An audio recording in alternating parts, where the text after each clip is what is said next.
Alors, petite actu assez insolite sur briscar.com. Après l'électrique, le pape François roule en voiture à hydrogène. Voilà, vous serez content de l'apprendre, hein, je pense. Après la Nissan Leaf, l'Opel Ampera i à motorisation électrique, le pape François roule en Toyota Mirai alimenté à hydrogène. En visite au Japon, le pape François Ier se déplace à bord d'une Papa-Mobile à hydrogène basée sur la Toyota Mirai. Cette dernière est utilisée à Nagasaki et le sera dans la capitale de Tokyo. Alors, est-ce que c'est parce qu'il va au Japon, du coup, et du coup, il prend une voiture japonaise? C'est peut-être ça aussi, du coup? Je sais pas. Après le Kangoo Z2 et de son prédécesseur, Benoît XVI, la Nissan Leaf prêtée par son gestionnaire d'actifs et l'Opel Ampera i, dont la carrière a été courtée par le rachat du constructeur allemand par la groupe PSA, le pape François Ier roule désormais à l'hydrogène.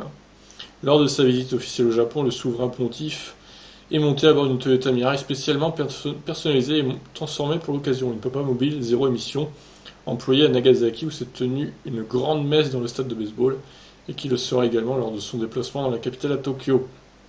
Celui qui a appelé les dirigeants de la planète à renoncer aux armes atomiques, ainsi qu'à la doctrine de dissuasion nucléaire née sous l'ère de la guerre froide, nourrit l'objectif ambitieux de réduire la part des actifs du Vatican dans les énergies fossiles ainsi que les émissions de CO2 du petit État de 600 habitants. Donc pour rappel, hein, l'autonomie est de 500 km pour la Mirai qui est facturée 78 900 euros. Et d'ailleurs, je remarque qu'avec le nouveau bonus, les voitures hydrogène n'auront plus aucun bonus. Alors là, ça va leur faire très mal, j'ai envie de vous dire. Parce que pareil, le Nexo coûte plus que 60 000 euros. Donc elles n'auront plus de bonus tout simplement, les voitures hydrogène. Alors déjà qu'elles se vendent pas, elles se vendront plus du tout là. Donc ça va être bien sympa pour le déploiement de l'hydrogène en France en tout cas. Donc voilà, bon, pourquoi l'hydrogène Alors, il dit qu'il veut réduire les émissions de CO2, mais on sait tous très bien que l'hydrogène, c'est pas ce qu'il y a de plus écologique pour l'instant à produire, donc c'est un peu contradictoire. Il aurait pu choisir une autre voiture, je pense, même si les niveaux voitures japonaises électriques, le choix est assez limité. Il n'y a que la Nissan Leaf finalement qui est correcte, le reste c'est naze.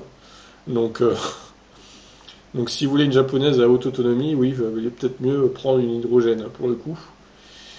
Donc voilà, monsieur le pape hein, se déplace donc en hydrogène maintenant. Est-ce qu'il continuera ou c'est juste parce qu'il se déplace à Tokyo? Je sais pas, on verra.